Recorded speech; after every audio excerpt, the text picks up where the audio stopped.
Bonsoir à tous.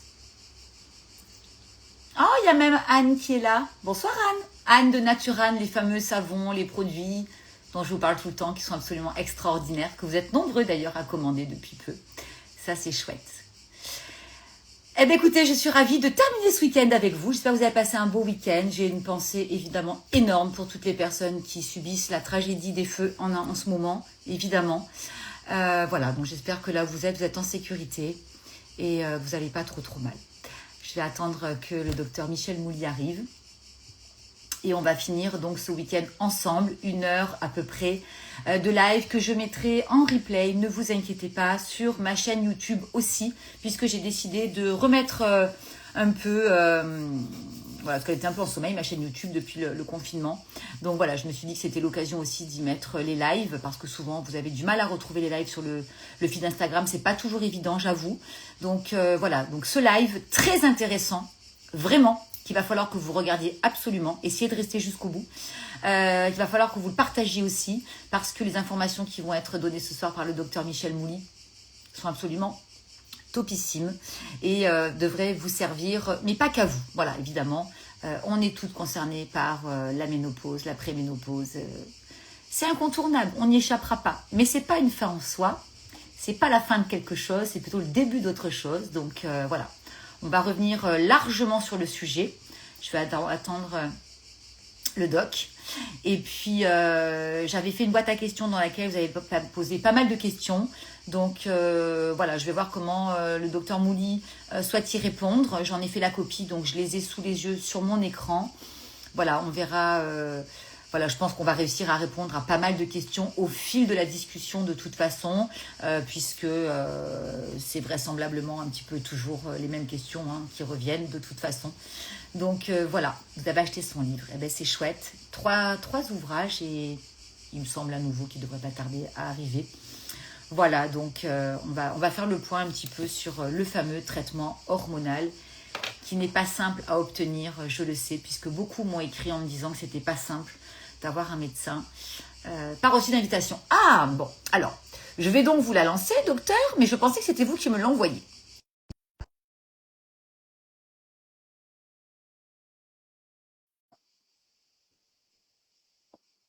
J'espère que ça marchera bien, puisque parfois c'est un petit peu compliqué. C'est merveilleux. Notre docteur préféré, donc, arrivé. Non, pas préféré. Ah, Bonjour mesdames, pas bonjour préféré. Jennifer. Comment Voilà. allez-vous, docteur? Ben, pour l'instant, c'est une fin de week-end qui s'est bien passée. J'espère Bon. que je vais pouvoir vous apporter des réponses à vos questions parce que j'ai vu qu'il y en avait beaucoup Oui, et je me ça va suis être permis de simple vous à en envoyer. répondre en général, en théorie. Pour Assez vous, ça va être facile. simple. Est-ce que je vous représente? Oui, quand même, parce que tout le monde n'est pas forcément au fait de qui vous êtes. Donc, Ouais. vous êtes... je vous laisse vous présenter, c'est encore mieux. Hein, c'est encore Ouais, mieux. je suis donc Michel Mouly, docteur Michel Mouly, gynécologue, chirurgien, cancérologue, intéressé par la santé des femmes depuis plus de 40 ans et donc depuis à peu près 2022, j'ai fait 4 ouvrages qui ont permis pour moi d'apporter l'information nécessaire aux... Pas 4, j'en ai fait 3 et le prochain, c'est le 15 octobre. Et celui-ci sera le 4e étage de la fusée hormonale. Oh, Et j'adore. celui-ci, ah oui, oui, parce qu'il y aura vraiment des débats avec, je peux déjà vous l'annoncer, Ah, un scoop. ouais, il y aura le professeur Mounier-Veillé, Ok. Agir pour le cœur des femmes. Hmm. Il y aura le professeur Éric Boulanger, Longévité et vieillissement. Il y aura Martine Duclos, grande spécialiste du sport, du muscle. Et là, je suis content parce qu'on va faire un débat, elle et moi, dans ce livre. Il y aura aussi quelqu'un que vraiment j'étais hyper content de rejoindre, qui m'a rejoint, qui est le professeur Alain Toledano. Alain Toledano, c'est un oncologue intégratif et qui a fait l'Institut Raphaël. Et je voulais qu'on puisse ensemble ouvrir les portes, lever les dogmes en matière de hormones, cancer du sein. Et on les lève, on va essayer d'avancer. Hmm. Et j'ai Un même bel invité ouvrage. des journalistes pour le Méno Business, qui sont Solène Lehen et Marie-Morgane Lemoel. Enfin, pas mal de gens. J'ai invité même une grande dermatologue pour moi, qui est Marie Jourdan. Marie Jourdan est spécialiste et je l'ai invitée sur le skincare et la peau. Ah, bien, super. Et aussi une que j'apprécie beaucoup, qui est Marie-Caroline Barrault. Marie-Caroline Barrault, c'est une diététicienne vraie, qui est 100% vraiment alimentation. Et là, on Mhm. va pouvoir parler vraiment bien comme il faut de l'alimentation. Voilà. Je ne sais pas si j'ai encore oublié des personnes, mais qu'ils m'en veuillent pas. Il Surtout. n'hésite Ah pas. si, Ah, j'ai invité le professeur Patrice Lopez, ancien vice-président du GMV et de la Société française de la ménopause, et qui répond à mes questions sur la transition hormonale. Voilà. c'est super intéressant parce que là, on vient de balayer tout un tas de thématiques qui sont en lien directement avec tout ce qu'on traverse. La nutrition, le sport, on a parlé muscles, le cœur, notre cœur qu'on doit protéger plus que jamais avec la baisse des hormones. Donc ça va être une petite pépite, cet ouvrage. J'ai hâte. C'est le final, c'est le bouquet Ouais, final. Et trop donc là, bien. maintenant, comme vous aviez entendu parler beaucoup de moi, chère Jennifer, que nous avions fait ensemble après votre demande un live, et Mm, où mm. j'espère avoir des retours sur ce que j'ai pu vous apporter. Ah ben bien sûr, on est Voilà. en consultation.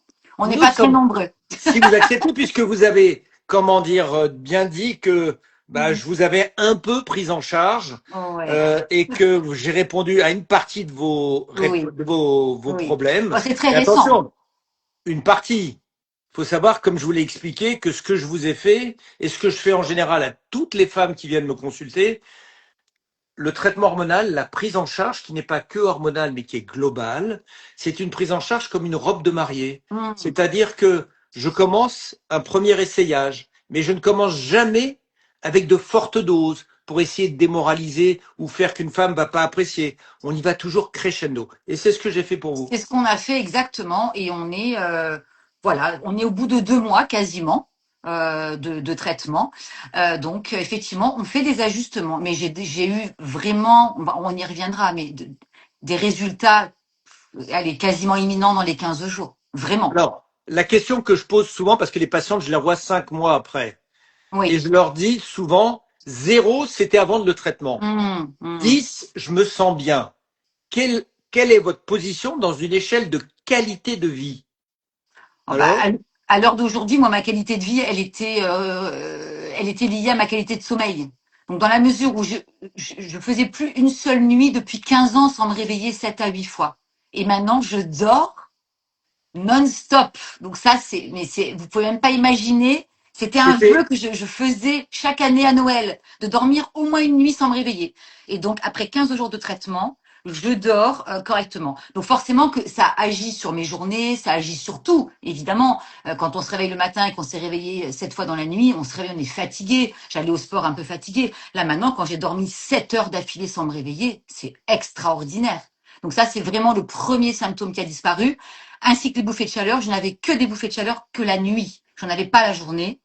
Et j'avais des sueurs nocturnes un petit peu. Ça a complètement disparu depuis que je redors. Jennifer, vous n'aviez pas un an sans règle, si je ne m'abuse. Ah ben pas du tout, moi j'ai toujours mes règles, hein, de toute façon. Alors c'est assez anarchique, hein, puisque Oui, je les ai pas eues mais pendant 3 mois, c'est revenu, je les ai eues 2 mois d'affilée, donc j'ai mes règles. Hein. si l'on doit s'en tenir à la définition, on ne traite qu'au bout d'un an sans règle. Ben, c'est ce que disent les médecins quand on va les voir, en tout cas les gynécologues. Pas moi. Alors pas vous, mais c'est d'ailleurs Et beaucoup de attention, questions.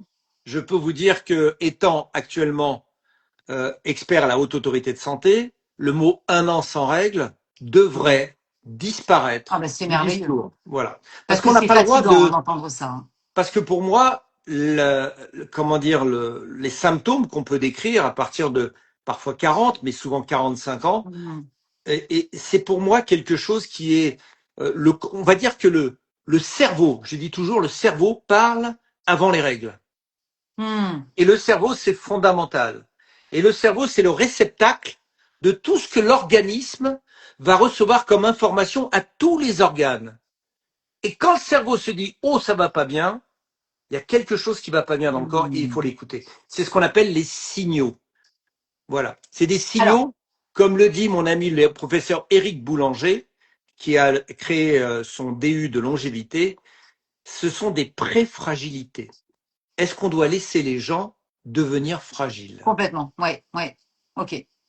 Alors, est-ce qu'on peut déjà resituer les choses parce que du coup, on est un peu perdu entre la doula, l'après-doula. Est-ce que déjà, pour ceux qui connaissent pas, on peut parler de doula et de pré-doula, resituer un peu les périodes, à partir de quand. Et du coup, vu qu'on ne parlerait éventuellement plus de cette histoire de 12 mois sans règles, moi, pour mon cas, j'ai encore des aménorrhées un peu anarchiques, mais j'en ai encore. Et pourtant, un bilan hormonal que vous connaissez, parce que vous avez vu mon bilan hormonal un peu effondré. Donc voilà. Du coup, on est en périménopause, enfin en prédola, on l'est pas, on est quand en ménopause. Est-ce qu'on peut déjà resituer tout ça? Alors, pour moi, la ménopause, l'arrêt des règles, c'est le 35e symptôme. Pour moi, comme pour chez l'homme, cette situation de vie, cette étape de vie de la femme se manifeste par un arrêt de production plus ou moins brutal des œstrogènes, qui sont l'hormone de la femme, comme la testostérone est l'hormone de l'homme, et ça vient plus tardivement et progressivement. Donc, et on sait, et ça, c'est ce que je vais parler dans mon 4e livre, que ça commence dès les 1000 premiers jours de vie, et que le corps envoie des signaux. Et ces signaux vont faire qu'un pourcentage non négligeable de femmes, c'est-à-dire à peu près 30%, sont des femmes qu'il va falloir prendre en charge très tôt. Et c'est pour ça que moi, personnellement, contrairement à d'autres, je tiens beaucoup à mes dosages hormonaux bien spécifiques, comme je vous ai fait faire, Ouais. la densitométrie osseuse, Mhm. parce qu'elle parle. Moi, je dis toujours que la densitométrie osseuse, c'est un peu comme, j'ai dit un peu, comme le carbone 14. Elle nous traduit ce qui s'est passé avant et Oui. elle va nous permettre de voir ce qui va se passer Après. après. Si je ne m'abuse, ma chère Jennifer, puisque vous l'avez Mhm. dit, Mhm. aviez-vous des os d'en bonne qualité? Ah bah pas du tout. Ah bah non, pas du tout. Et Euh, pourtant, et pourtant, vous pensiez l'être. ah bah complètement. Alors oui, moi j'étais en ostéopénie à 43 ans. Mais on m'a laissé avec ça. Ben oui. On m'a laissé avec ce diagnostic à 43 ans. On m'a dit bon ben vous avez de l'ostéopénie, voilà, vous êtes un peu jeune pour en avoir. Certes, et qu'est-ce qu'on fait de ça? Ben on fait Alors, rien de ça. Sauf qu'on m'a pas mis en alerte et que moi je suis entre-temps devenue végétarienne. Donc j'ai mangé des légumes, des légumes, des légumes, des protéines végétales.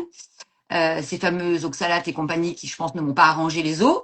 En plus, j'ai arrêté le sport parce qu'entre-temps, il y a eu le Covid, le confinement, et on sait que quand on arrête un peu le sport, c'est compliqué de s'y remettre. Donc j'ai creusé un peu plus, je pense, le problème, parce que moins de muscles, moins d'eau en bonne santé. Et puis les années ont passé et jamais aucun médecin, malgré des douleurs articulaires atroces, parce que moi j'ai été suivie quand même pendant 7 ans pour une soi-disant fibromyalgie et une soi-disant spondylarthrite pour laquelle j'ai pas le HLA-B27. Donc on n'a jamais cherché à comprendre. On m'a dit oui, oui, vous n'avez pas le gène, madame, mais vous avez les mêmes douleurs, les mêmes symptômes, donc vous avez la maladie. D'accord. Ok, ben ouais, quand plusieurs médecins vous disent ça, j'ai pas remis en question. Sauf qu'il y a un moment où j'ai remis en question et mes douleurs vous se savez, sont accentuées. Jennifer, la science progresse quand on se remet en question. Ouais. La science Mmh. progresse quand on dit oh, mais il y a quelque chose, il faut que j'avance et que j'évolue. Avoir une femme à 43 ans qui a une Mmh. ostéopénie, soit elle a une vraie maladie Mmh. osseuse qui entraîne cette raréfaction, soit elle est dans ce que j'appelle une trajectoire hormonale et métabolique et physique qui fait qu'elle va s'aggraver avec le temps. Ah oui, ben c'est ce qui s'est passé. Exactement. Mais Exactement. attention, on va essayer d'arrêter cette Ah ben progression. oui, bien sûr, j'espère. Parce que là, oui, donc du coup, maintenant, à 50 ans, je découvre que je ne suis plus en ostéopénie, mais en ostéoporose. Et en fait, je comprends depuis 6, 7 mois, 9 mois, que depuis à peu près 40 ans, j'étais en périménopause. Et à cette Tout période-là, s'il y a des simplement. femmes qui nous écoutent, c'était une période où il fallait faire un vrai bilan, Ouais. avoir une. Alors, moi, quand il y a beaucoup de femmes qui viennent me voir, on va parler tout à l'heure de ce qu'on va dire. Est-ce que je suis une candidate au THM, au traitement hormonal de la ménopause? Mmh. Il faut savoir qu'à peu près maintenant, il y a eu les résultats de l'étude EPIFAR, ils parlent de 4,4, mais comme pourcent de femmes, 4,5, qui prennent un THM, c'est complètement faux. Je me suis, moi, porté en porte-à-faux contre l'IGAS et contre Stéphanie Rist, parce qu'ils ont pris des femmes entre, je crois, entre 40 et 90 ans, Pouah. Oui. en sachant qu'il fallait attendre un an sans règle pour prendre un traitement, en sachant qu'il fallait avoir des symptômes sévères, en sachant qu'il fallait pas dépasser 5 ans. Comment voulez-vous faire pour avoir un éventail réel des femmes qui auraient dû prendre? Donc ce chiffre est pas bon. Ce qu'on sait, c'est que quand j'ai fait mon premier livre, on était à 4%. Quand j'ai fait mon deuxième livre en 2024, on était à peu près à 5%, 6%. Et mon troisième livre, on était à peu près à 8%. Donc ça monte progressivement. Oui. Les femmes sont sensibilisées. L'univers est sensibilisé, puisque même les Américains, ils sont ils sont en faillite de traitement. C'est-à-dire ils ont des ruptures de médicaments. Ils ont enfin compris qu'il fallait traiter sans les risques cardiovasculaires, sans les risques d'Alzheimer et sans les risques de cancer du sein. Ils ont enfin compris qu'après 51 ans, le traitement hormonal à la française, bioidentique, était le traitement de référence. Vous imaginez que la French Touch, comme je l'appelle, la French Touch, on a 51 ans de recul. Donc c'est énorme. Mais je dis merci aux Américains parce qu'ils ont fait ce que nous aurions jamais fait comme erreur. Et ils nous ont montré tout ce qu'il fallait éviter. On apprend toujours des échecs et on avance. Donc maintenant, si vous me demandez, peut-être, est-ce que on est toute une candidate, vous êtes toute une candidate au THM? Au THM. Bah oui. Qu'est-ce que vous en pensez? Ah ben moi je vous dis oui, évidemment. Évidemment, moi je peux vous dire oui. Après, il y a plein de personnes qui se disent, et moi la première, avec une maman qui a eu un cancer du sein et même deux, forcément, on m'a toujours dit attention, surtout pas avec vos antécédents familiaux. Voilà, il y a beaucoup de gens aussi qui ont peur par rapport à ça. Donc, toute candidate, je ne sais pas, c'est vous qui allez nous le dire, mais c'est vrai qu'on arrive de 20 ans derrière nous, où on a entendu que c'était dangereux, surtout pas, ça pouvait être cancérigène. Alors moi, je me dis que vous qui êtes cancérologue, si vous donnez le THM à vos patientes, c'est qu'à un moment donné, ça doit être bon pour elles quand même. Ou alors pour moi, c'est un principe, c'est dans l'esprit. Hein. Et attention, moi je dis toujours, j'informe, je propose, mais je n'impose pas. Je vous ai informé, je vous ai proposé et vous avez disposé. Complètement. Ensuite, pour moi, quand il y a une carence, si vous avez une carence en potassium, si vous avez une carence en folate, si vous avez une carence vous allez la corriger. Une carence, un corps ne reste pas carencé. Bien sûr. Donc une carence, ça se corrige. C'est du bon sens scientifique et médical. Maintenant, vous voulez ou vous ne voulez pas. Et il y a effectivement tout ce qu'on pourrait peut-être vous proposer dans ce que j'appelle... Alors attention, c'est pour ça que j'ai fait témoigner 2 journalistes qui ont écrit un bouquin qui s'appelle Les Négligés, où ils reprennent un peu l'esprit que j'ai, c'est-à-dire sur le méno-business, sur le business de la ménopause, où on vous vend des produits, où ils se gavent d'argent, et vous dépensez, vous allez vers un cul-de-sac sanitaire. C'est comme si on disait à quelqu'un qui a une hypothyroïdie ou un diabète, prenez pas d'insuline, prenez pas d'hormones thyroïdiennes, attendez les complications. Moi, j'ai la réponse. Ben, malheureusement, la science, elle dit non, il y a une réponse, elle est là. Donc c'est pour ça que, en théorie, une grande majorité des femmes, j'ai pas dit toutes les femmes, devraient prendre un THM. Ok. Voilà. Et à partir de quand? C'est surtout ça. Vous en faites la démonstration. Ok. Et c'est ce que j'explique dans mon livre. Le corps envoie des signaux. On a un pourcentage d'à peu près 30% de femmes qui, depuis la puberté, ont envoyé des signaux qui disaient attention, parce que quand j'aurai mes variations hormonales, je vais être une femme en vulnérabilité hormonale et qui va entraîner des souffrances à bas bruit. Et ça, on le sait maintenant. Les études le montrent. Il y a vraiment, on sait que ça commence aux 1000 premiers jours et vous allez voir que dans mon prochain livre, je dis même que ça commence aux 10 000 premiers jours. C'est-à-dire, on doit protéger la mère qui va être enceinte, elle doit se protéger de 0 à ses moments de maternité. Parce qu'on n'arrive pas à avoir un enfant en étant mal préparé, en ayant un mauvais terrain.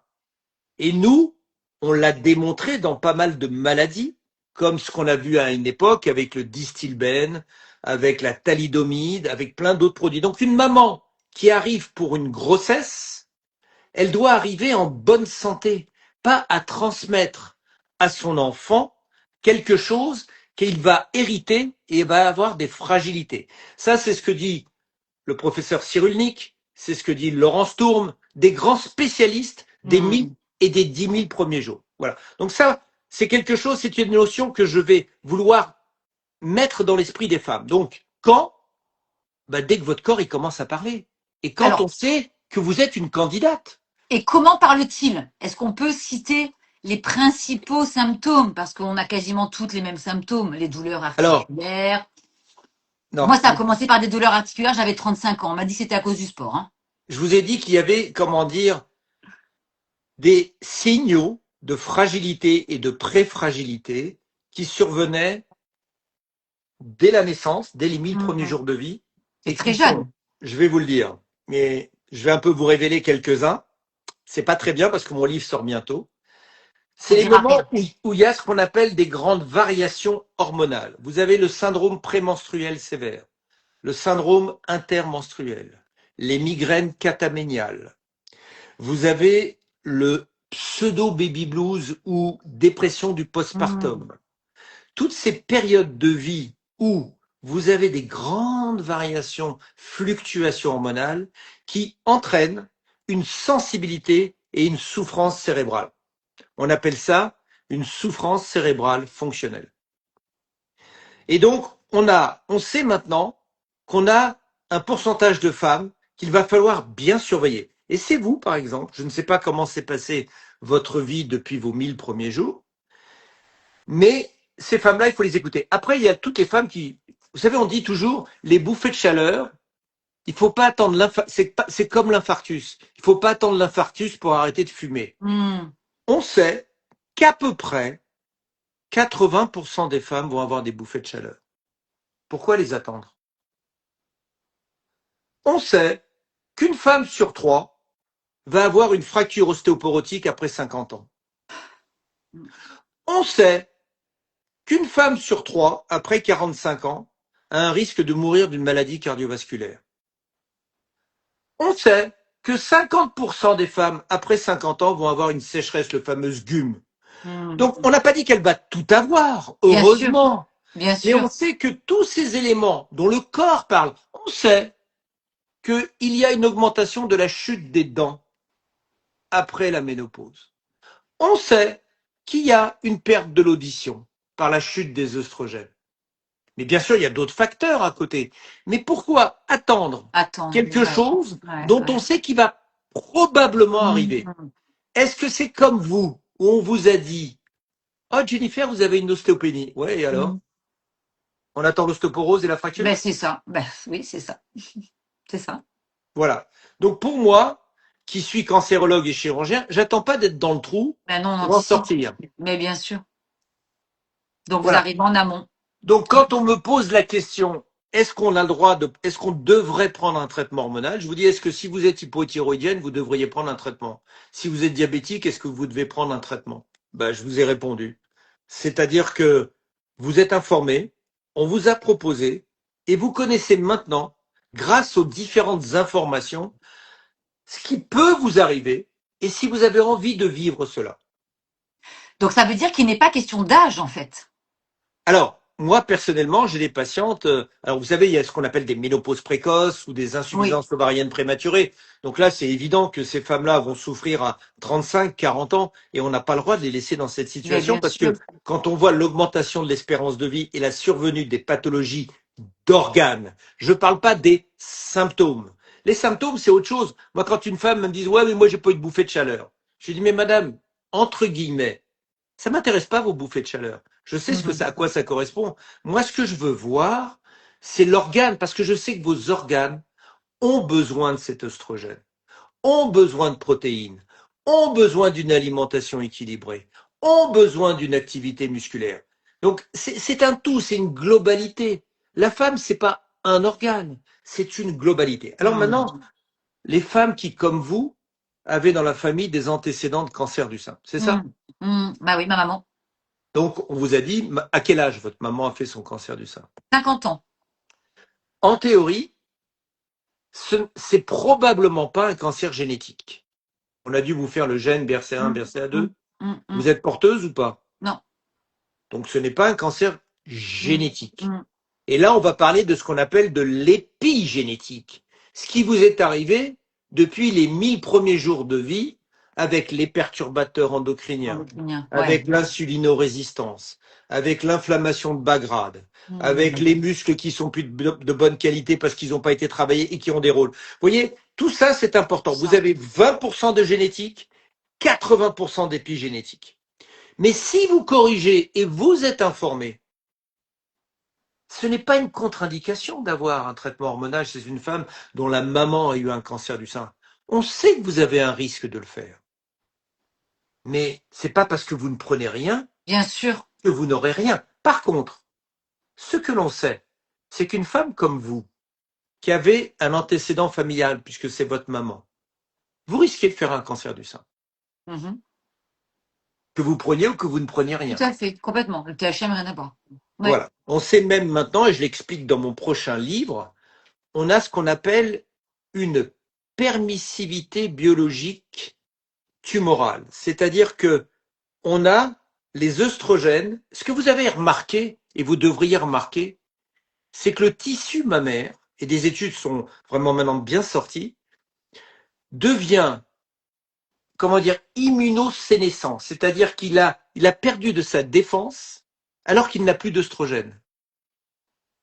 Et on s'est rendu compte que les œstrogènes, quand on les apportait, venaient protéger la glande mammaire et on se rend compte que 80% des cancers du sein surviennent chez des femmes qui n'ont quasiment plus d'œstrogènes.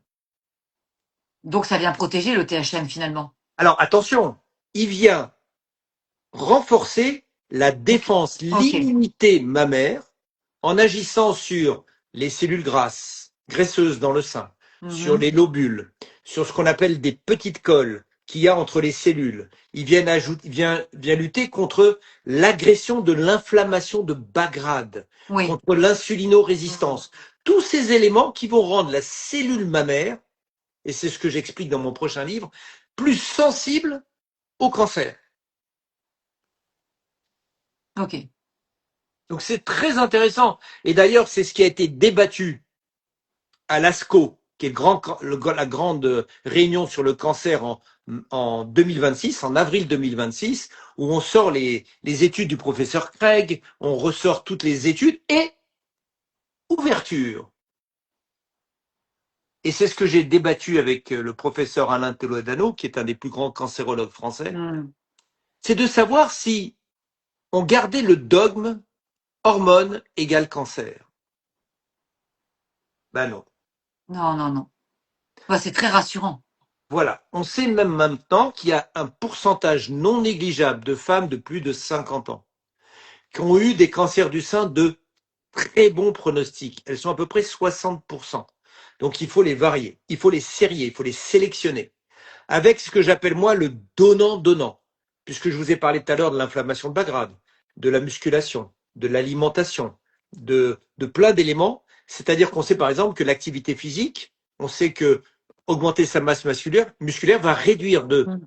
30 à 40% le risque de récidive d'un cancer du sein ou la survenue. Donc c'est quand même fondamental, aussi bien Ah qu'une bah oui. chimio. Donc on va maintenant dire à une femme, non, on va plus raisonner comme un organe, on va raisonner comme dans la globalité de la femme. On va se poser la question, mais si je ne lui donne pas les hormones qu'elle a le droit, et les hormones à la française, je répète, qu'est-ce qu'elle va risquer de ne pas les prendre? Os, cœur, cerveau, diabète, cholestérol, amélioration du pronostic d'un cancer du sein, ça a été démontré. C'est-à-dire que le cancer du sein qui survient chez une femme qui a eu une hormonothérapie à la française sera moins agressif, plus petit et probablement, parce qu'elle sera mieux surveillée, cette femme aura un petit cancer et peut-être, vous savez, maintenant on est dans une Mm. désescalade en matière de Mm. cancérologie. Moins de chimiothérapie, Oui, oui, oui, les traitements sont moins, plus du tout aussi lourds qu'avant. moins de durée de cancer, moins de Mm. durée de radiothérapie. Même certaines femmes qui ont eu des petits cancers du sein de bon pronostic de moins de 1 centimètre, si elles ont une IRM qui est normale, qu'il n'y a pas de ganglion et que les facteurs pronostiques sont bons, Les études ont montré, c'est l'étude Prospect, qui a démontré que radiothérapie ou pas de radiothérapie, le taux de récidive et la mortalité étaient la même avec ou sans radiothérapie. Donc vous voyez, on est dans une désescalade. Le problème, c'est qu'on a fait tellement peur en disant Ah oui. les hormones, les œstrogènes donnent le cancer. Et je rappelle quand même une chose importante à celles qui veulent m'écouter. C'est que quand on lit l'étude américaine de la WHI en 2002, les femmes qui n'avaient pas d'utérus et qui ne prenaient que des hormones, c'est-à-dire que des œstrogènes, Mhm. avaient une réduction de survenue du cancer du sein de 24%. Ah, c'est énorme. Donc ces femmes qui prenaient des hormones, qui ne prenaient que des œstrogènes, qui étaient peut-être d'un profil différent, mais on s'est rendu compte et on n'a pas écouté, on n'a pas regardé, on s'est pas dit, ben, attends, elles prennent des œstrogènes seules et elles font moins de cancer que des femmes qui ne Ouais, prennent rien. ouais. Pourquoi? Et ça, les études sont en train, là, dans mon prochain livre, je vous fais des démonstrations, vous ne pouvez pas ne pas comprendre. Mais attention, on est là, vous êtes, vous, le vitaliseur, l'alimentation, c'est fondamental, il faut Mhm. accompagner. Tout ça, ça s'accompagne. C'est Une l'hygiène de personne, il vie. faut l'hygiène de vie, Mhm. des règles hygiéno-diététiques qui sont fondamentales. Bien sûr. Voilà. Alors, Donc, le gros j'espère souci avoir aujourd'hui, répondu.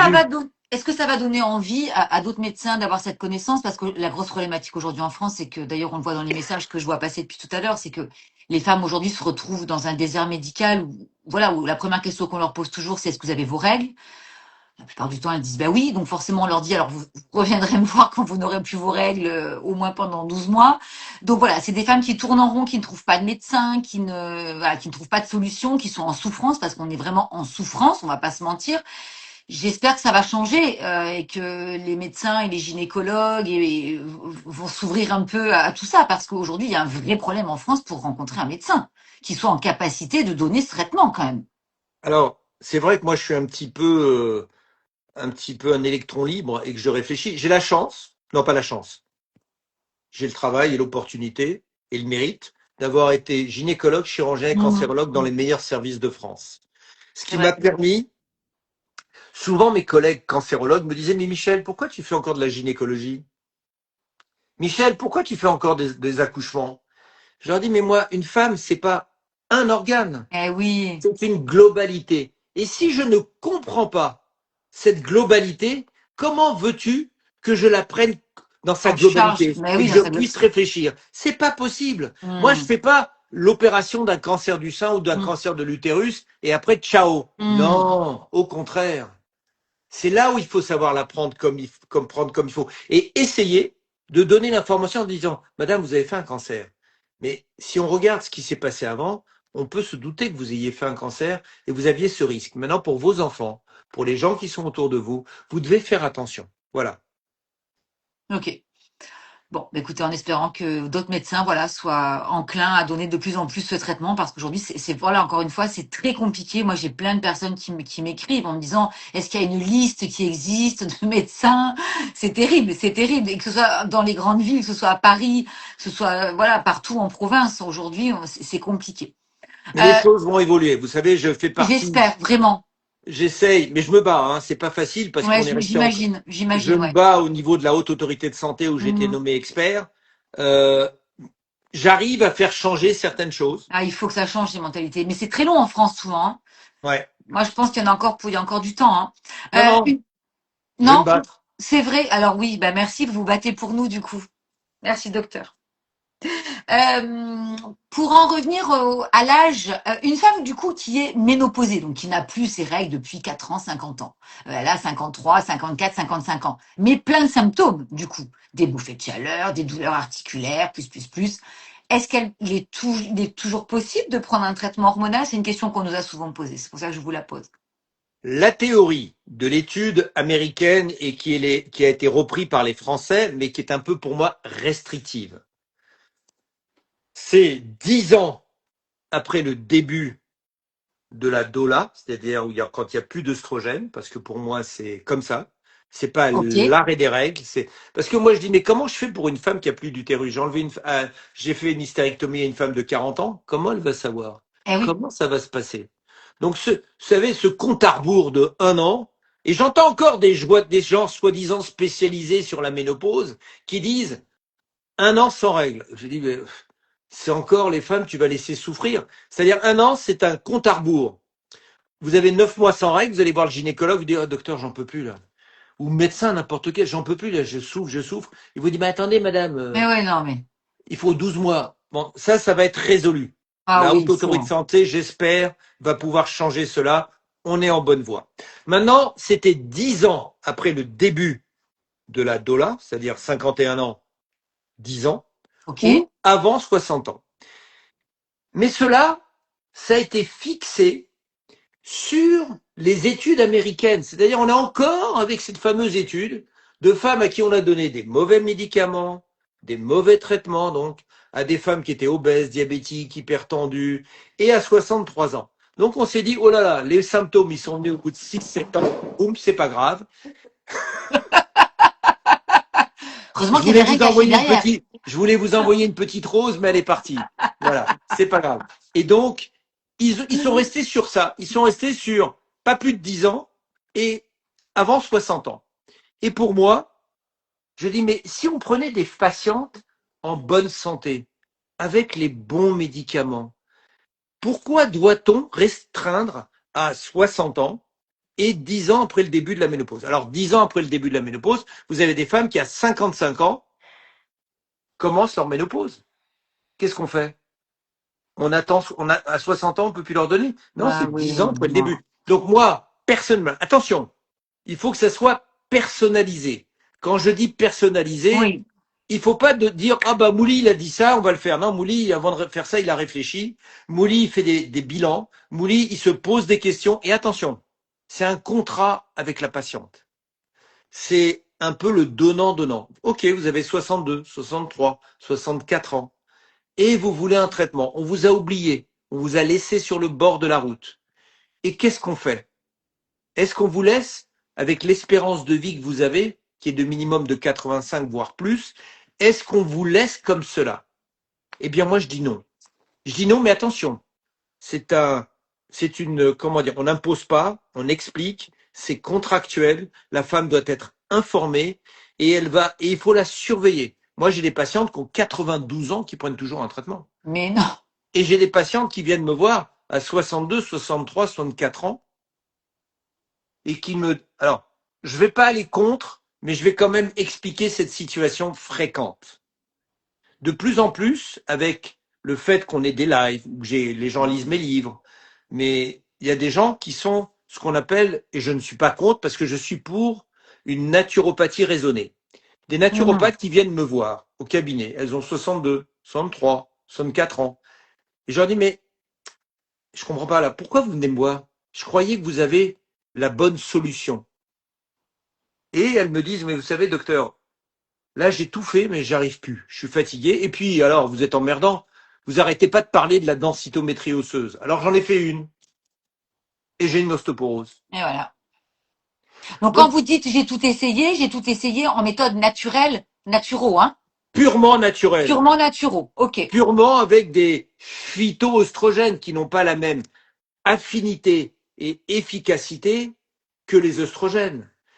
Avec des... Moi, je ne suis pas contre. Au contraire, la naturopathie va apporter le complément. Moi, je serais plus sur une sorte de médecine fonctionnelle et intégrative qui va Oui. apporter des compléments à notre alimentation, à notre mode de vie. Parce que, vous le savez, nos aliments, ils n'ont plus la même richesse qu'avant. Ah bah Ils non. n'ont plus les mêmes nutriments. Vous voyez, aujourd'hui, j'ai fait une réflexion. J'arrête pas de dire depuis un certain temps qu'il faut manger des œufs. Parce que Mhm. les œufs contiennent les 8 acides aminés essentiels. Mhm. Or, il y a une inflation de consommation des œufs. Ah bah oui, mais tout le monde en parle parce que tout le monde dit qu'il faut manger des œufs, que c'est une excellente protéine, donc tout le monde mange des œufs.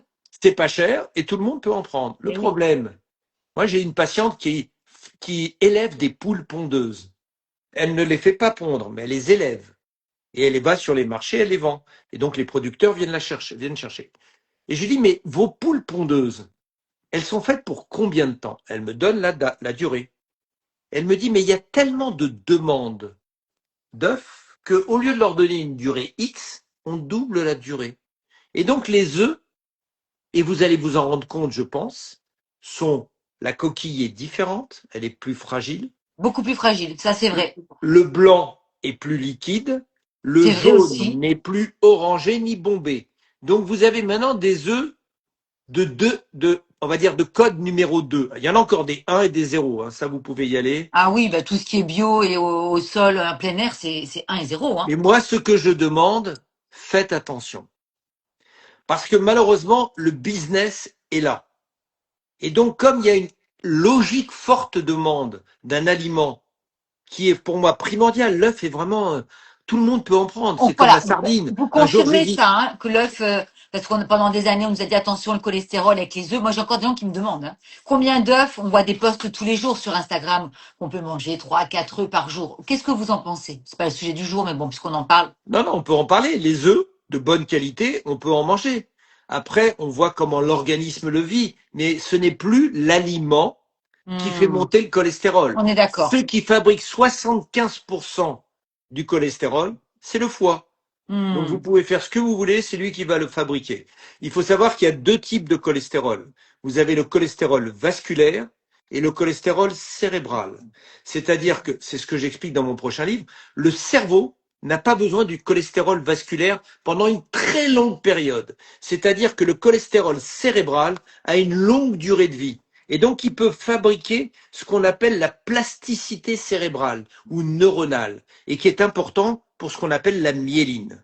hmm. Voilà. Donc, il y a, pour moi, les œufs, c'est voilà. Mais faites attention à ces œufs. Je vous vois souvent faire des jolis plats avec des couleurs, avec des œufs. Faites attention. Prévenez. Ouais, c'est vrai. Je savais pas ça. Mais alors moi, je prends des œufs bio, hein, tout le temps, bio et toujours zéro.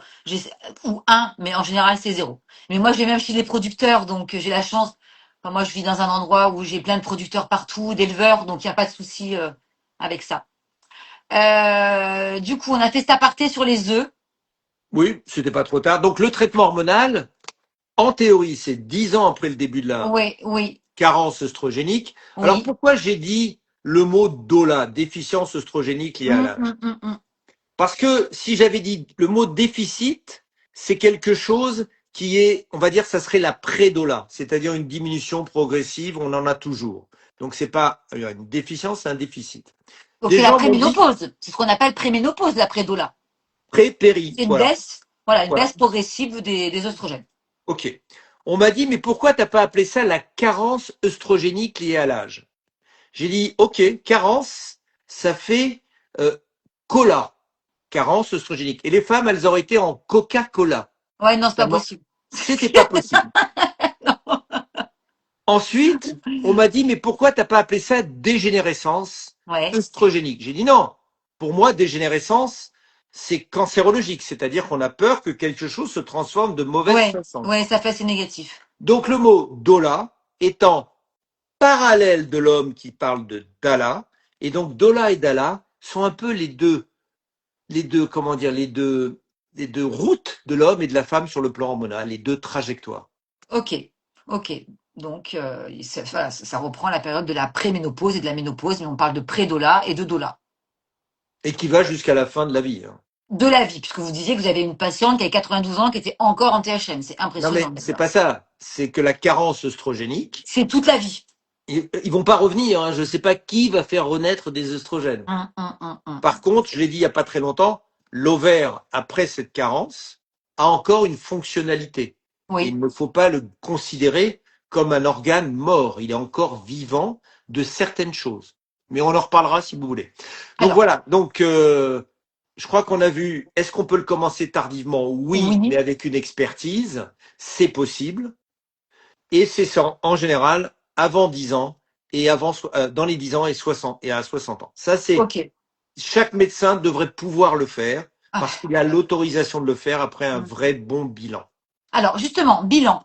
Est-ce que vous pouvez nous dire quels sont justement les marqueurs à faire justement pour voir si on est en prédola, en dola, où on en est en tout cas dans nos hormones.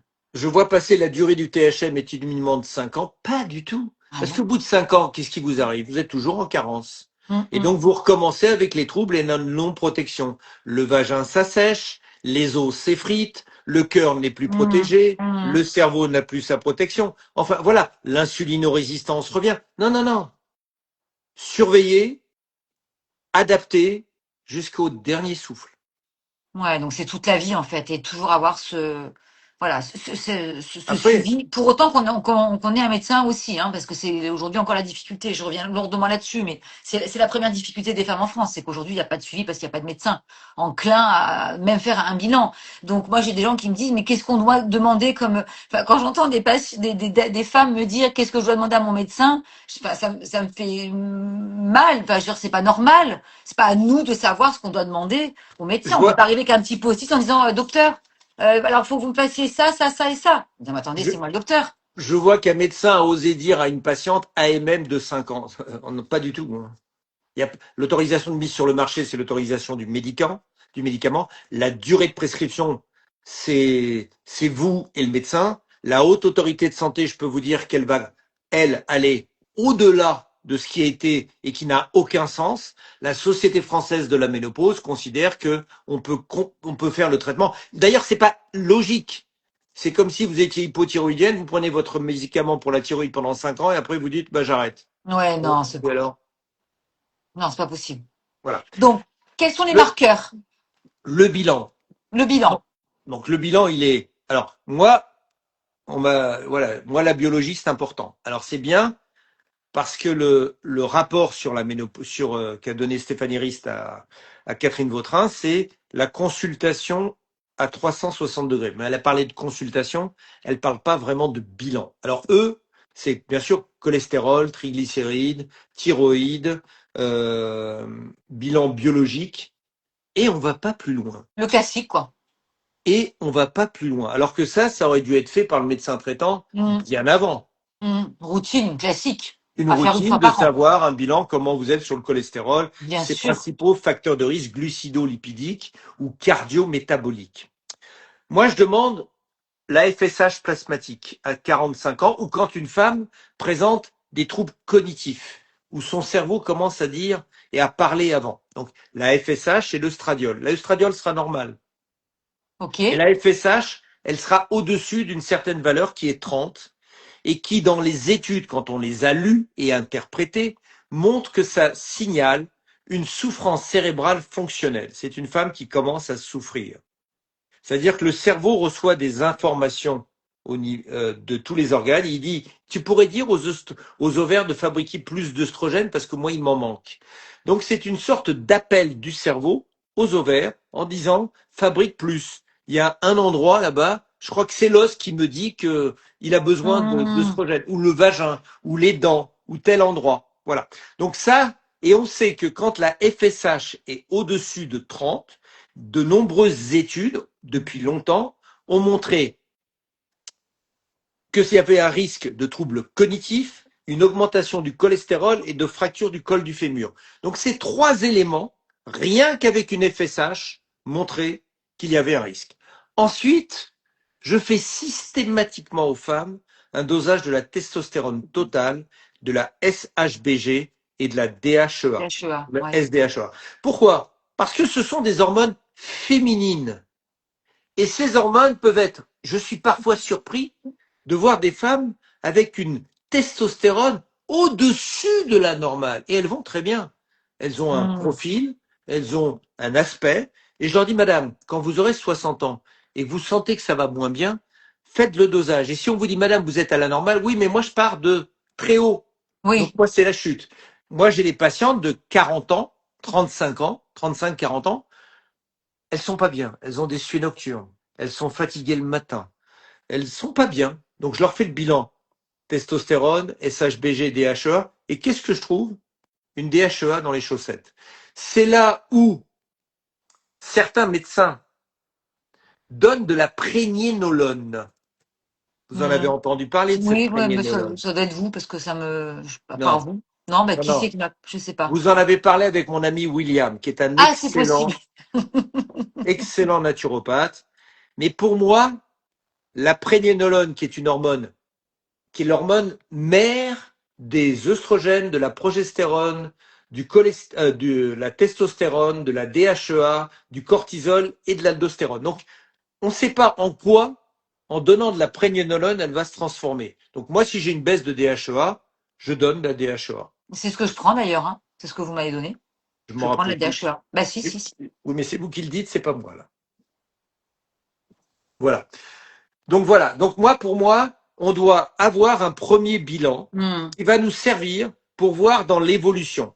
Et avec ce bilan, j'arrive à parfois traiter des femmes qui sont en prédola, en leur donnant soit un apport de progestérone seul, de progestérone naturel, soit une pilule œstroprogestative aux hormones naturelles, soit un traitement hormonal donné d'une certaine façon, pas comme le traitement qui sera donné après 51 ans. Donc voilà, on arrive à équilibrer les femmes avec cela. Et je peux associer par exemple, ça m'arrive de donner un THM avec de la testo. Mais on traite d'abord, il faut que les œstrogènes soient à bon niveau, comme chez Ok. l'homme, pour Ouais. donner de la testostérone. Voilà. Et il m'arrive de donner que de la DHEA. Ensuite, voilà. Donc ça, c'est le bilan qui doit être fait avec, et je le répète, une densitométrie osseuse. Ouais, ça c'est super important. Vous y revenez souvent. Voilà. C'est vrai. Encore faut-il arriver à se la faire prescrire une fois de plus. Oui, mais ça coûte 39,96 Ben oui, €. mais pour Eh ben, autant, il n'y a pas tous les médecins mais qui non, non, mais comprennent, qui veulent allez faire. vous la faire, au lieu d'aller acheter des produits non remboursés par la Sécu, On peut aller se faire comme ça une ostéodensitométrie sans bah, avoir une ordonnance vous dites que vous la payez, le radiologue, il sera content, comme ça, il n'y aura pas de déclaration. et il sera OK. Bah, Tous les cabinets de radiologie sont, parce que nous cassent vous les pieds ces dites, ordonnances, hein. j'ai pas d'ordonnance, je veux ma densitométrie osseuse. Et voilà, ils doivent accepter, on est d'accord. Bah, après, vous changez, vous en trouverez bien, hein. Mm.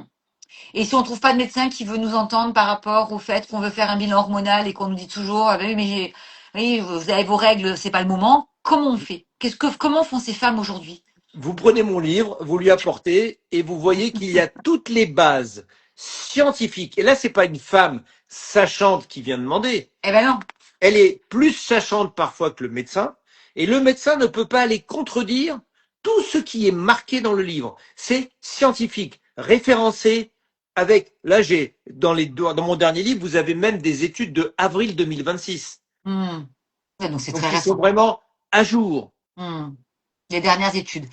Si on en revient au THM, il y a différentes THM qui existent. Alors moi, vous m'avez prescrit là en gel. Je sais qu'il y a des gens qui le prennent pas comme ça. La progestérone, c'est des cachets. Il y a différents traitements du coup qui se font en fonction de la patiente, comme vous le disiez tout à l'heure, et des bilans. Alors, si par exemple, vous êtes pas, enfin, une femme qui arrive et qui est en doula, c'est-à-dire les ménopausées. Oui, ok. Attention, je ne veux pas enlever le mot ménopause, hein, il faut bien comprendre. Moi, ce que Hmm. je veux, c'est que la femme comprenne que c'est une déficience en Oui, hormones, que oui, c'est pas oui, un arrêt des règles. oui, oui. Parce que si elle a 40 ans plus d'utérus, son arrêt des règles, elle l'a eu. Et donc, elle n'est pas encore en déficience œstrogénique. C'est ça qui est important de comprendre. Donc, on a un traitement à la française qui associe des œstrogènes par voie transdermique, c'est-à-dire soit un Oui, gel, comme je vous ai oui, expliqué, vous oui, avez vu Angèle. comment Ah on le oui, fait, oui, tout à fait. Très bien. soit un patch. Aux États-Unis, il y a pénurie de patchs. Moi, j'aime bien les patchs. Les patchs américains sont meilleurs que les patchs français. Il faut savoir que c'est la France qui a inventé les patchs. Mais comme il y a un problème entre la Sécu et le laboratoire, on a abandonné les bons patchs et les Américains qui payent leurs Facilement. trucs, ils vont les avoir. Nous, on les a plus. C'est dommage. Donc, un patch ou un gel associé à de la progestérone quand il n'y a plus d'utérus. Ah, quand il y a un utérus. Quand il n'y a plus d'utérus, on peut donner que des œstrogènes par voie cutanée, selon Oui. différents modèles de traitement. Ok. Moi, je dis, euh, on commence, vous savez, quand les femmes, il y a eu des études qui ont été faites, hein. Quand les femmes étaient en règle, en activité génitale, elles avaient un cycle de 28 jours et les 4 derniers jours, il n'y avait quasiment plus de progestérone. Il restait des œstrogènes. On a démontré que cette phase de chute de progestérone, c'est le professeur Fouadard en Belgique, a montré que ça permettait le renouvellement, la destruction des mauvaises cellules. Donc cette interruption Oui. naturelle du corps, on essaye de Et là, la reporter dans le et de faire traitement. un traitement Oui. du premier au 25e jour du mois. Oui. Mais j'ai des patientes qui, pendant au 26e jour du mois, et c'est souvent celles dont je vous ai dit qu'il y avait des signaux avant, ou des os très fragiles ou autre chose, elles me disent, docteur, attendez, moi j'en peux plus là. J'attends de reprendre le premier du mois. Oui. Oui. Elles ont ce qu'on appelle un syndrome de manque. L'organe souffre, c'est-à-dire qu'il en a besoin. Comme quand elle faisait une dépression du postpartum, comme elle faisait un syndrome prémenstruel, vous Hmm. voyez toutes ces périodes-là, ou des Ouais. migraines cataméniales. Donc on peut faire les œstrogènes en En continu continu, ok. Ça et dépend mettre encore. la progestérone. On essaye de l'arrêter 3, 4 jours parce que moi, c'est un peu mon esprit cancérologue, mais parfois je l'arrête pas parce qu'il y a des femmes qui disent, docteur, je ne dors pas. Bon, voilà. Et vous avez des femmes qui ne prennent pas de progestérone, qui n'ont plus d'utérus, qui ne prennent que des œstrogènes et qui dorment parfaitement bien. Donc vraiment, c'est personnalisé. Vous ne Ouais, pouvez ouais. pas dire, je vais vous donner obligatoirement ça. C'est faux. Oui, oui, oui. C'est la progestérone qui aide à si bien dormir. C'est pour ça que vous me la faites prendre le soir. Une demi-heure avant de se Ouais, coucher, ouais, ouais. la progestérone permettait la nidation. Elle permettait à l'œuf de s'implanter. Mais elle permet la protection de l'endomètre. C'est ce qui est l'erreur américaine au tout début, où ils donnaient pas de progestérone et il y a eu des cancers de l'utérus. Et elle permet aussi un effet GABAergique. Elle permet de stimuler certaines cellules au niveau du cerveau qui va sécréter des neuromédiateurs et permettre le sommeil. Elle est très bien. Elle a aussi, on ne le dit pas assez, un effet natriurétique, c'est-à-dire qu'elle permet de faire pipi.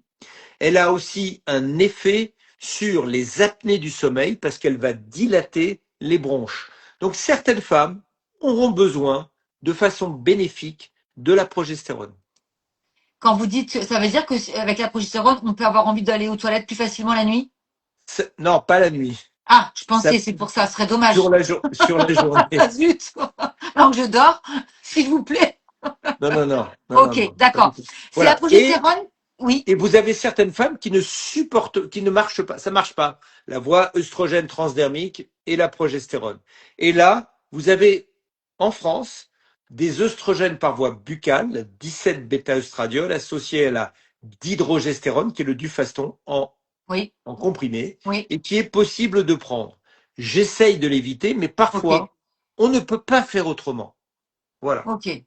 Prochainement, un laboratoire va sortir des œstrogènes qui seront le 4, c'est l'estétrol, avec une diminution énorme des risques cardiovasculaires et sur Cardio. les troubles de la coagulation. Donc ça, j'en reparlerai plus tard. D'accord. Ok. C'est la progestérone qui agit aussi sur la sécheresse, les rapports, les douleurs pendant les rapports, tout ça. C'est quoi alors? C'est les œstrogènes. Estrogène? Ok. Ok. C'est les œstrogènes qui vont stimuler les fibroblastes et fabriquer l'acide hyaluronique, le collagène, l'élastine, et donc cette lubrification, le glycogène, ce qu'on appelle les lactobacilles qui vont se remettre à travailler, et donc la lubrification. La Ok. meilleure, une des bonnes façons de lubrifier son vagin, c'est d'avoir une activité sexuelle. D'accord. Ok. Si on doit revenir 5 minutes sur l'assiette aussi, C'est-à-dire, sur l'alimentation, les aliments à privilégier, les macronutriments. Moi, je les connais évidemment, mais bon, bien sûr, bah, on en a reparlé, c'est les protéines, viande, les poisson, protéines. œufs, vous choisissez parmi les trois. Ouais. Les légumineuses, vous savez lesquelles elles Protéines sont, végétales. hein. Ouais. Voilà. Attention, les légumineuses sont moins absorbables et moins, comment dire, assimilables que les protéines animales. Mais elles Oui. sont bien, on peut, mais elles sont restrictives. Quand vous savez qu'un steak, une escalope de dinde de 150 grammes, Mhm. ça apporte 30 grammes de protéines Ah, c'est énorme. animales Comme le poulet, c'est énorme. et que 150 grammes de pois chiches n'apportent que 13 grammes. Donc, Et des troubles digestifs. voilà, pour avoir la même quantité de protéines sous forme végétale, il faudrait manger 450 grammes C'est pas de pois possible. chiches. Je suis pas sûr que votre corps va les absorber, hein. Non, non, je suis bien d'accord avec vous. Bah, pour avoir été végétarienne si longtemps, voilà, le résultat il est là, hein. Donc moi, c'est sûr que je suis plus que convaincue de la protéine animale, évidemment, hein. Ensuite, les bons gras, bien sûr. Les Vous nombreux avez les lipides. huiles d'olive, les œufs, les petits poissons gras, Mhm. la graine de chia, et vous en avez certainement d'autres que vous connaissez et qui sont importants. et donc des fibres. Combien de fruits faudrait-il manger par jour? Il y a eu le fameux truc du PNLS qui est dit 5 fruits et légumes, ça veut rien dire. C'est Ouf. 4 légumes et un fruit, c'est 3 Ouais, légumes non, et 2 ça va pas. fruits. Moi, je pense que les fibres sont importantes par les légumes. Il faut savoir colorer son Hmm. assiette parce que des fruits et des légumes colorés, c'est très bon pour ce qu'on appelle le microbiote. Donc, il faut savoir manger des fruits et des légumes, pas trop de fruits parce que c'est quand même sucré. Il faut Voilà. savoir les sélectionner. Mais alors, allez-y sur les légumes et choisissez-les bien. Alors, on va vous parler des oxalates. Mangez pas des tonnes d'épinards. Mangez. Il faut savoir. Non, mais ce que je veux dire, là, on se calme sur les oxalates. On Comme se d'habitude, calme. on varie son alimentation et on n'a pas de problème. Voilà. Il faut Voilà. savoir prévenir. Il faut Voilà, savoir exactement. prévenir Il faut qu'effectivement, comprendre ce qu'on fait, on sait que ça existe, on sait quels en voilà. sont les méfaits, et puis en ayant une alimentation variée, de qualité, de saison, normalement, a priori, on devrait faire bien les choses. Voilà, on limite les sucres, on le sait, voilà, on Voilà, sait ce qui apporte des l'ultra mauvais transformé, sucres, les sucres. On me évidemment. demande le régime cétogène, le Ah, régime keto. C'est fait théoriquement pour les gens qui sont épileptiques ou qui ont des convulsions. Il n'est pas fait pour durer à vie. Parce que si vous ne faites que du céto sans protéines, alors il faut apporter des protéines, vous pouvez le faire avec des protéines, vous allez ramollir vos muscles et vous allez encore plus aller vers la sarcopénie et vous n'allez pas aller hmm. dans le bon sens. Donc vous vous protégez pas. Moi, j'aime bien, il faut manger le bon gras et j'en suis certain apporter des protéines. Voilà. Ok, ben écoutez, je pense que ça fait déjà plus d'une heure, ça passe beaucoup trop vite. Si on devait terminer sur un message d'espoir pour toutes ces femmes-là qui sont dans ce fameux désert médical, donc on leur dit à tout d'acheter votre livre quand il arrive et de le porter en main propre à leur médecin. Je ne demande pas d'acheter mon livre, je demande d'écouter, de s'informer. Alors c'est Ouais. vrai que dans mes livres, même des médecins deviennent partisans du traitement hormonal parce que là, c'est Hmm. accessible à tout le monde avec des études. Mais comment peut-on Ouais. imaginer vivre avec sans traitement hormonal? Non, c'est impossible. Non, non, mais quand on vous entend, effectivement, c'est Et vous allez voir non. bientôt le discours, on évolue même sur le cancer du sein.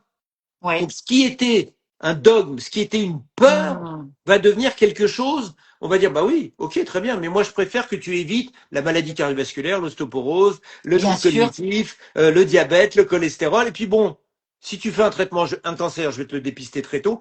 Et les études montrent qu'il y a ce qu'on appelle une permissivité biologique tumorale et que ce cancer, au contraire, le corps, à partir d'un certain moment, il se transforme, il devient moins sensible aux œstrogènes.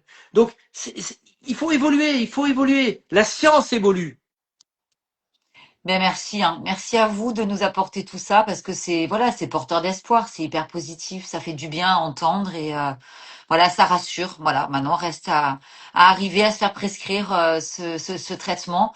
Mais aujourd'hui, il y a qui peut le prescrire à part un gynécologue, un généraliste? Non, non, non, ça va Non? venir maintenant, j'espère. Ouais, ouais, Même un cardiologue qui a une c'est femme vrai. sur trois meurt d'une maladie Ouais, cardiovasculaire en bien sûr, bien prévention, sûr. un rhumatologue, En fait, un toutes les personnes qui psychiatre. sont en lien, mais oui, bien sûr, avec tous les symptômes, puisque on l'a vu, hein, ça touche les articulations, la tête, donc oui, voilà, c'est ça qui sera extraordinaire en fait, c'est que la Voilà. plupart des spécialistes aient la possibilité de faire et un bilan et de pouvoir faire la prescription médicale. Ce serait Et pour extraordinaire. information, donc le 15 octobre, j'ouvre, c'est mon livre, mais au mois de septembre, avec une équipe, Hmm. nous ouvrons le premier institut Dola à Paris, qui sera dupliqué théoriquement à Bordeaux, malheureusement en ce moment, et dans d'autres régions françaises.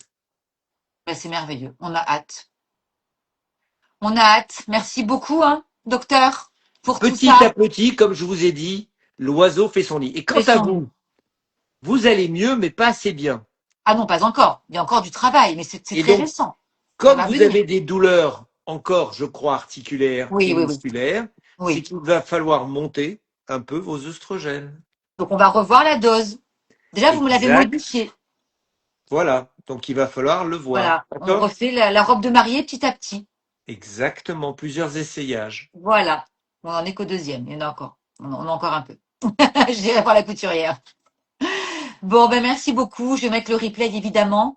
Je le mettrai aussi sur ma chaîne YouTube parce que franchement, je veux vraiment que ça reste. On ne sait jamais si Insta a éclaté. Au moins, ça reste Ah, sur mes chaînes YouTube. On ne sait jamais.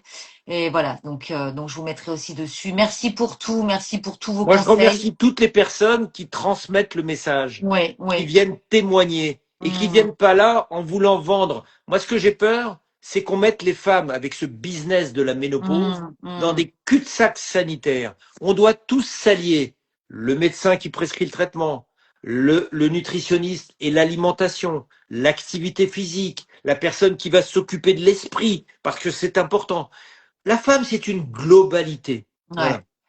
Il faut faire une clinique, hein, absolument, docteur, là, hein, avec tous ces Alors, spécialistes. Ce serait extraordinaire, un centre là de. Oh, ce serait génial. probablement, j'ai été coopté pour le faire dans un pays d'Europe.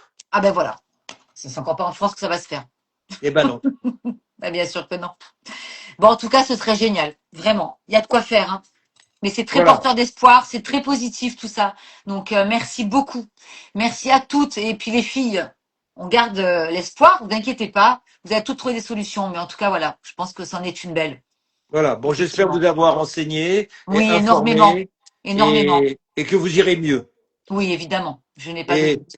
voilà. Bon, après, pour les questions, ben, on en refera peut-être un autre à la sortie de mon livre et on On verra. verra ça pour la sortie de votre livre, évidemment. Évidemment. Hâte de le lire en tout cas, hein. Voilà. Très Merci à bien. tous, à Mais toutes.